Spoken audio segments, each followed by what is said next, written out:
My hands trembled, not from fear, but from restraint. The doorman looked at me, confused, as I stood at the threshold of the tall, glass-paneled entrance to the Crown Regent, a luxury hotel nestled in the heart of Manhattan. My hotel. But I wasn't being treated like the owner today. I was being treated like an outsider. "Sorry, miss. Private event," the man said politely, not realizing who I was. Just as I reached into my clutch to show my pass, a familiar figure stepped into view. High heels clicked sharply against the marble sidewalk. Red lips curled into a practiced smirk. "Lauren?" My sister's voice dripped with disbelief and amusement. "What are you doing here?" She didn't wait for an answer.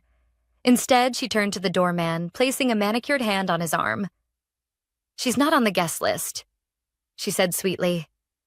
Then, facing me again, "Poor girl probably can't even afford valet." Behind her, I saw my mother's face through the revolving glass door, rigid with judgment, lips pursed like she'd smelled something sour. She stepped outside, wrapped in a fur-trimmed shawl, designer sunglasses still perched on her nose despite the late hour. "Lauren," she said flatly, "don't embarrass our family. Just go home." I bit the inside of my cheek. The insult didn't sting the way it used to. Not anymore. "I'm not here to make a scene," I said calmly, sliding my hand back into my clutch. "I was invited." "By who?" My sister laughed. "The janitor? Unless you're here to bus tables or refill wine glasses, you're wasting your time. My name is Lauren. I'm 37 years old. And for the last decade, my family has believed I'm broke. 10 years ago, I left everything behind. Our family business, the suffocating expectations, and the false smiles at dinner parties. I traded their approval for risk, their inheritance for ambition, and their judgment for peace. While they laughed at my absence and pitied my failures, I was quietly building something they'd never even dream of. What they didn't know was this. The Crown Regent wasn't just a 5-star hotel. It was my flagship property.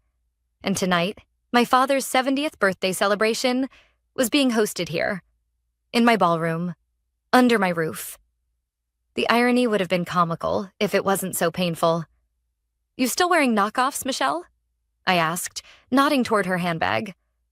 "Because that bag's a season old, and the real one doesn't have gold stitching." She blinked. "Excuse me?" I didn't respond. I didn't need to, because I knew the truth about her failing interior design company, about Mom secretly funding her lifestyle with quiet loans, and about the unpaid rent notices my property management team had sent for the last 3 months. But I wasn't here for revenge. Not yet. "You're not welcome here," my mother repeated. "This is a private event, for family and important people." I nearly laughed. Family? Important people? I'd hosted presidents, foreign dignitaries, Fortune 500 CEOs in this hotel. I'd shaken hands with people who wouldn't even take my mother's calls. Still, I stayed silent, watching, calculating, letting them dig the hole deeper. Then came the line that cracked something inside me. "Lauren," my sister sneered, "go back to wherever you came from. This place isn't for people like you. People like me." I remembered the nights I'd slept in my office, building my hospitality group from scratch. The contracts I'd negotiated over coffee instead of champagne. The properties I'd acquired when no one else believed in me. I hadn't inherited luxury. I had clawed my way up to it. The glass doors swung open again. A tall man in a sleek black suit stepped out. "Excuse me," he said, scanning the group. "Miss Lauren Hart?" I turned. "Security director for the Crown Regent," he said, offering a respectful nod. "Your suite is ready, and the head chef is waiting for final approval on the dinner menu." My sister's jaw dropped. The doorman blinked. My mother's breath caught in her throat. "Would you like me to escort you inside, ma'am?" he asked. I smiled gently and stepped forward. "That won't be necessary."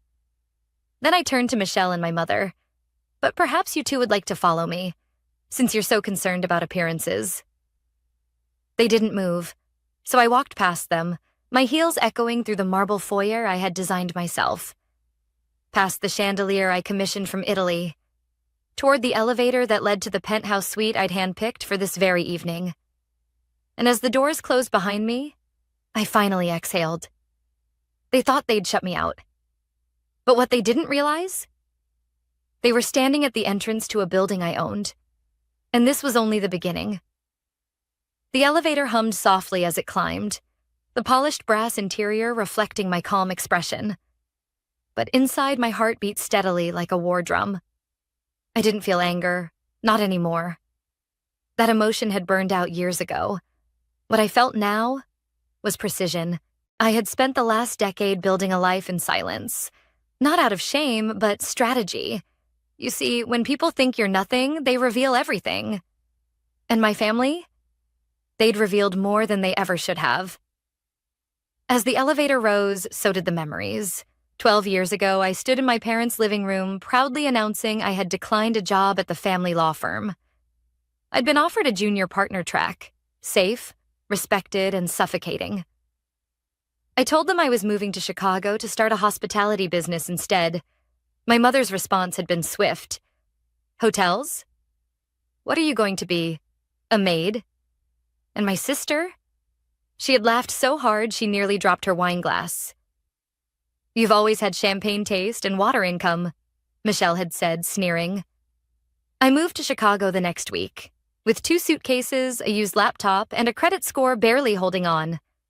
I worked 3 jobs, front desk at a 2-star hotel, cleaning Airbnb units on weekends, and delivering food in the evenings.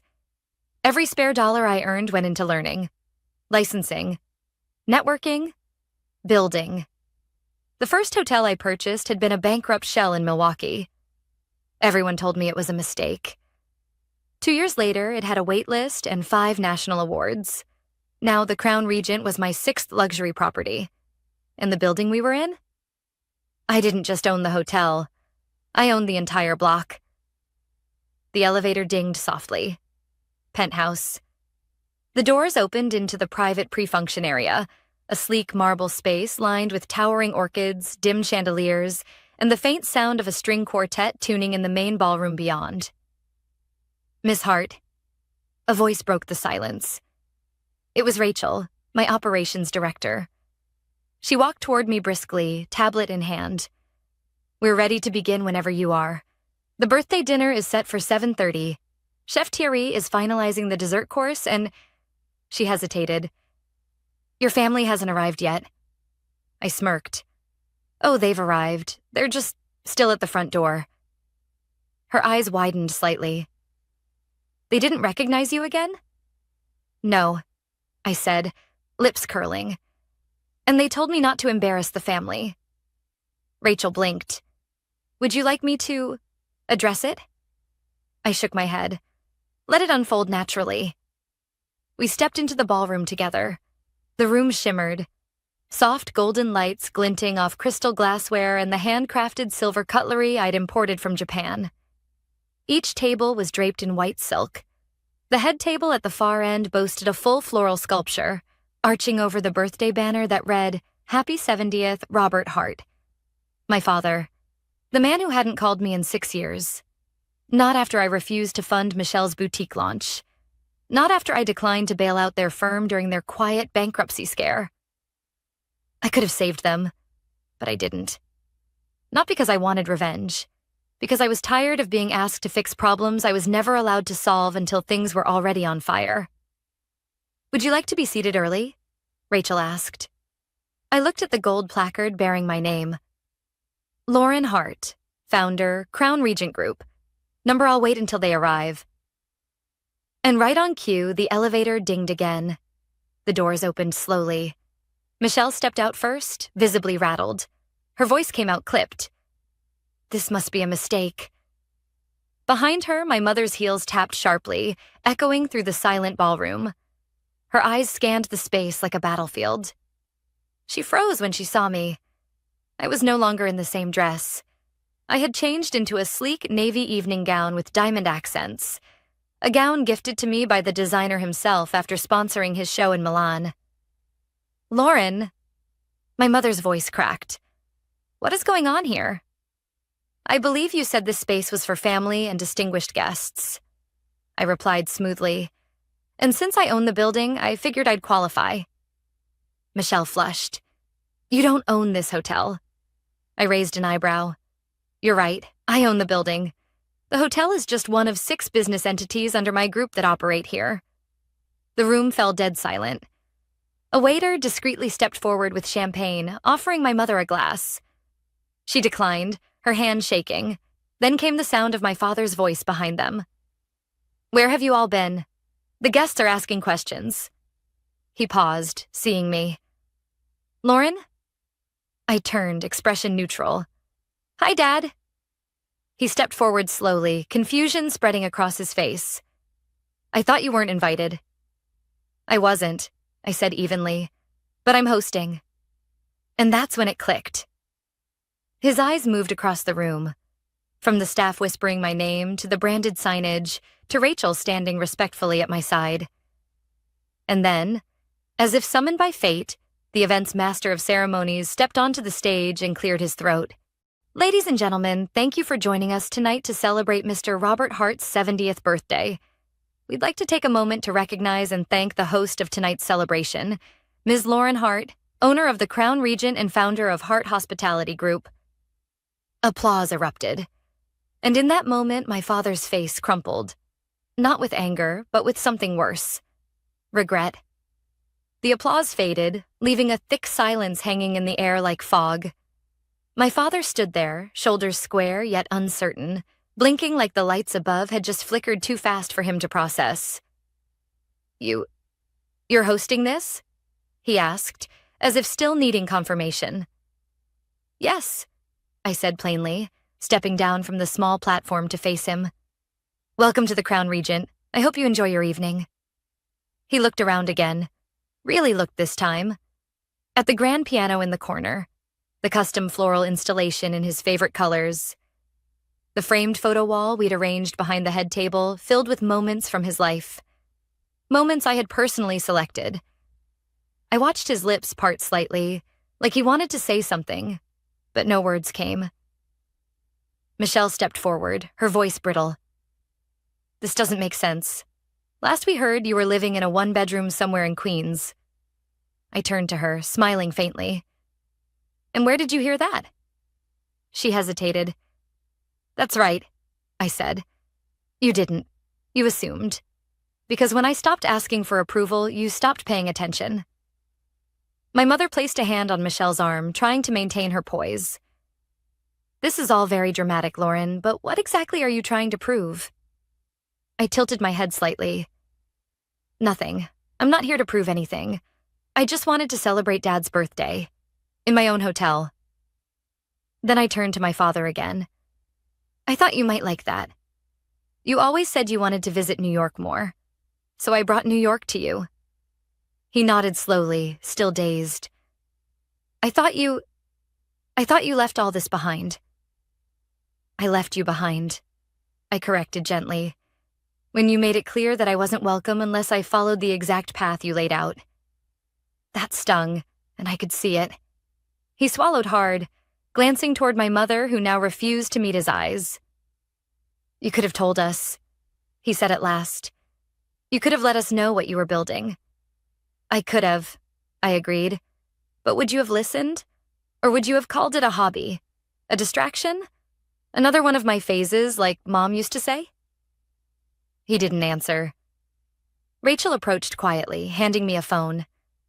Sorry to interrupt, she said. But your investment advisor is on the line. He says it's regarding the Midtown acquisition. Very time-sensitive. I nodded and turned away for a moment, answering, Yes, go ahead. They countered? Okay, tell them we'll go to 12.5 but not a cent more. And if they don't sign by noon tomorrow, we walk. I ended the call and turned back to my stunned family. Sorry about that, I said calmly. Just finalizing the purchase of a 30-story tower in Midtown. One of our competitors went under. Thought it was worth the grab. Michelle let out a strangled laugh. This isn't real. It's a stunt. Some kind of elaborate show. I didn't answer her.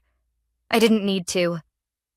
Just then, the room's side door opened and Mr. Kwan entered, the hotel's head architect. He walked directly up to me with 2 revised blueprint rolls tucked under his arm. "Ms. Hart," he said, bowing slightly. "The redesigns for the new rooftop suite are complete. I've left the copies in your office." "Thank you," I said, taking one. "This is my family, by the way. They're just getting acquainted with the Crown Regent." He nodded respectfully and left. The silence between us thickened. "How—" My mother's voice cracked. "How did I do it?" I offered. "By working while you were gossiping. By learning while you were doubting. By staying quiet while you mocked me. And by building while you were busy looking down on me." Then I walked to the long banquet table and picked up one of the menus. Custom printed, personally approved by me. I handed it to Michelle. "Page 3, I said. She flipped it open and froze. "Wait, this cocktail? The Michelle?" I nodded. "Inspired by your dramatic personality and your love of overpriced elderflower liqueur." She stared at me, mouth open, the room again falling into uneasy quiet. My father slowly walked to the table and picked up a glass of wine. "So this is who you are now?" he asked. "No," I said softly. "This is who I've always been. You just didn't want to see it." For a moment, no one spoke. Then a guest, one of my father's colleagues, approached him, shaking his hand, whispering, "I had no idea Lauren was your daughter. That's incredible. You must be so proud." My father opened his mouth to respond, but no words came out. He nodded slowly, turned toward me, and asked, "Do you think we can talk later?" I didn't respond. I just gave a small smile and walked away, heels clicking on the marble floor, echoing louder than any applause. Because sometimes silence says everything. I made my way through the ballroom, past clinking glasses and murmured whispers, feeling the heat of 100 stolen glances. Some guests nodded in recognition. Others blinked in confusion, trying to reconcile the woman in the evening gown with the daughter who was struggling, estranged, or gone off the rails. That was the story my mother told, after all. That I'd gone chasing impossible dreams, living paycheck to paycheck, wasting my potential. What she never told them was how she had blocked my number the day I refused to sign on as legal counsel for Michelle's failing business. Or how she had sent back my first wedding invitation with the words, "Not appropriate for the family," scribbled in red ink. Tonight she looked like a cornered politician at a press conference, smiling tightly while her eyes darted, calculating every move. "Lauren," a voice called behind me. I turned to see Gavin, Michelle's fiancé, approaching with the practiced confidence of a man used to getting what he wanted. Tall, clean-cut, expensive suit. But his tie was slightly askew now, and a bead of sweat clung to his brow. He reached me and offered a weak smile. "Hey, didn't expect to see you here tonight." "You and the rest of your entourage," I said evenly. He chuckled nervously. "Yeah, look, I just wanted to say, this place is incredible. Seriously, it's stunning." "Thank you," I said. "It's my pride and joy." His jaw flexed. "So, just to be clear, you really own all this? The Crown Regent?" "Yes," I replied. "And the tower across the street, and the River Plaza where your bank's Midtown branch is located." He blinked. "That lease your VP mentioned last quarter?" I continued, sipping from a flute of sparkling water. "It crosses my desk tomorrow. Your team's hoping for a renewal." Gavin's smile vanished. Wait. Are you serious? They didn't tell me you were the landlord." "Why would they?" I said, lowering my glass. "They don't know I'm your future sister-in-law. They just know me as Lauren Hart, CEO of Hart Hospitality." He rubbed the back of his neck. "This complicates things." "Not for me," I said smoothly. "I treat all tenants equally, especially ones who underestimate my family ties." He opened his mouth to respond, but was cut off by Michelle, who stormed up, eyes wild. What are you doing? She hissed. Why are you talking to her? She owns your venue, Gavin whispered harshly. Maybe you should ask her why our lease hasn't been approved yet. Michelle turned to me, stunned. That's not true. Oh? I raised an eyebrow.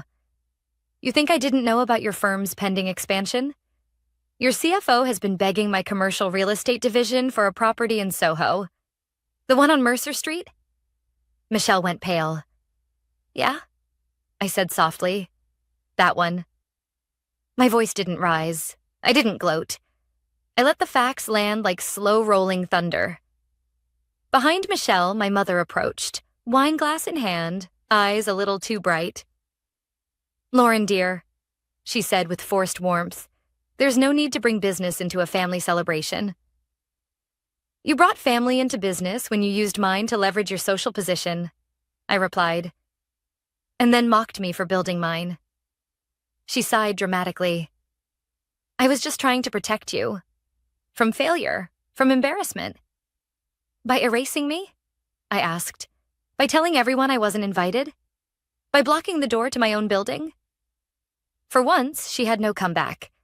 The orchestra began to play softly, cueing dinner service.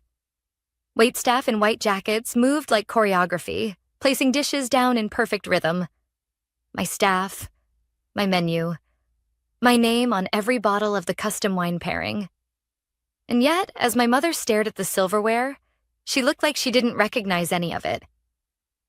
Why didn't you tell us? She asked again, her voice quieter now. Why didn't you let us be proud? I met her eyes, unflinching. Because you only feel pride when there's an audience, I said, and I didn't need yours to become who I am. Just then, my assistant approached and whispered, The mayor's chief of staff has arrived. She's hoping to speak with you before dessert. Of course, I said. Let her know I'll join her in 10 minutes. As my assistant walked away, Michelle's mouth hung open. The mayor? Yes, I said. We're discussing a new public-private initiative, urban redevelopment. I'll be heading the Hospitality Advisory Board. My mother clutched her necklace. But this is beyond hotels. I nodded.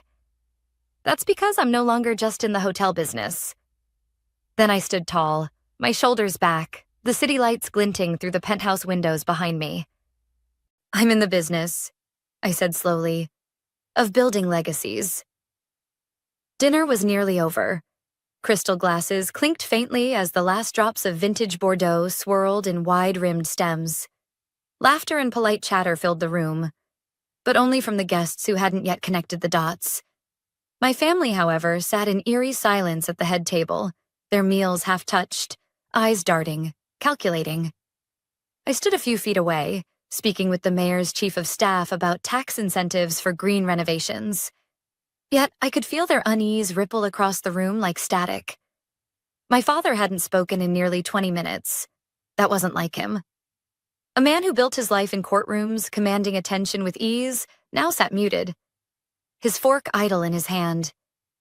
His name was etched in gold on the place card, and yet he looked like a guest at someone else's event. Which, of course, he was. I excused myself from the mayor's team and walked back toward the family table. Conversations around us slowed, just slightly, enough for me to notice. People were watching, listening, and I didn't mind. I pulled out the empty seat next to my father and sat down, folding my hands in my lap. The silence between us stretched tight. I have to ask, he said finally, his voice low. Why didn't you tell me? The words were simple, but behind them was a sea of everything left unsaid. The disappointment, the dismissals, the missed birthdays and ignored calls, the legacy he expected to control, and the one I'd built without him. Because you never asked, I replied. He winced. You always assumed you knew who I was. What I was capable of, I continued quietly. You thought success meant following your path. And when I chose mine, you decided I'd failed before I'd even begun. He looked down at his plate. I never meant to make you feel that way. You didn't have to mean it, I said. You just had to say it, over and over, loud enough for everyone to believe it, including me. Michelle shifted in her seat across the table. Dad was just trying to protect the family name. I turned to her slowly. By lying? By telling people I was struggling while you tried to rent an apartment in a building you didn't know I owned? Her mouth opened, then shut. I pulled a slim envelope from my purse and placed it on the table in front of my father. "What's this?" he asked cautiously. "A deed," I said. "To a villa in the French Riviera. I bought it a year ago. Fully staffed, ocean view, private beach." He stared at it, confused. "It's yours," I added. A birthday gift, from the daughter who apparently couldn't afford a hotel dinner. Michelle let out a soft gasp. "You're giving away real estate now?" she muttered. "I'm giving back," I said, "because that's what I choose to do, with or without your applause." My mother leaned forward, voice cracking slightly. "You still care? After everything?" I nodded. "I care, but I've learned to care without needing validation from people who only show up when it's convenient." There was a pause. Then, from across the room, the hotel's general manager approached our table. "Excuse me, Ms. Hart," he said politely, "but the press is requesting a quick statement regarding the Crown Regent's expansion announcement. Should I tell them you'll come down shortly?" I nodded. "Give me 5 minutes." He bowed slightly and retreated. My family stared. "You're making a statement?" my father asked. "There's a press conference downstairs," I said. "They're unveiling the official plans for my 7th hotel. It'll sit next to the Crown Regent, connected by an atrium I designed myself." He looked stunned. "You're expanding this building?" "Not just expanding," I replied. "Redefining the skyline." Michelle reached for her glass, her hand trembling slightly. You're not just successful. You're powerful." "I had to be," I said, my voice gentle. "You don't get heard when you whisper from the sidelines." Then I stood. "I'm heading down to speak with the press. You're welcome to join." They didn't move. I turned to walk away, then stopped and looked back one last time. "You all spent years trying to shut the door on me, laughing at my setbacks, dismissing my wins, but you forgot something." They looked up. "I don't knock anymore," I said softly. "I own the building." Then I walked toward the private elevator, heels echoing against the marble, head held high. And for the first time in my life, every step forward was completely my own. The cameras flashed as I stepped onto the press platform, flanked by the city's Economic Development Council and the mayor's chief of staff. Behind us, a large rendering of the new Hart Atrium was unveiled, a gleaming glass connector between the Crown Regent and what would soon become the tallest luxury wellness resort on the East Coast. Reporters leaned forward, microphones angled in. The air buzzed. I spoke calmly, clearly, deliberately. "We broke ground on this project 3 years ago," I began, with a vision that went beyond brick and glass. I didn't want to just build another hotel.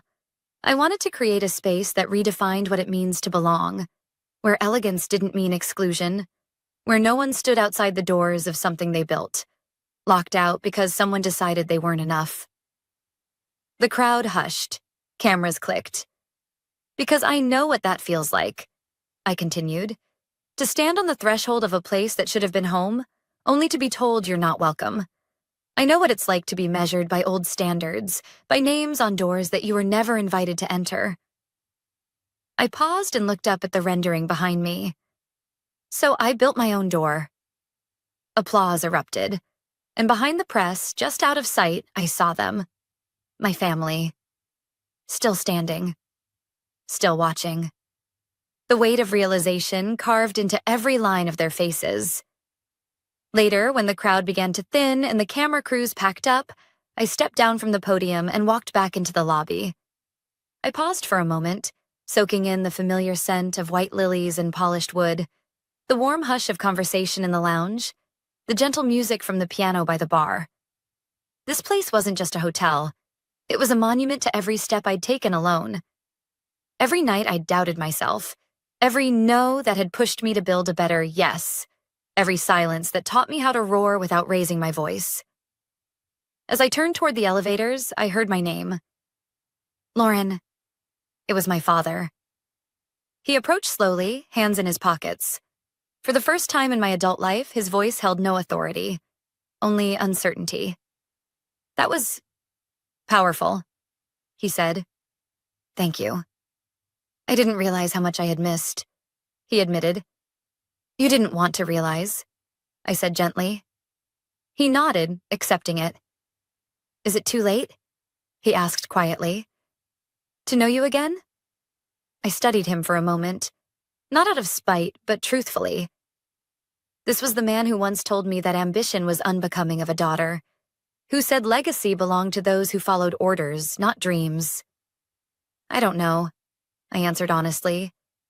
Knowing someone requires listening, respect, not just proximity. He sighed, looking down. I was wrong, Lauren. Terribly wrong.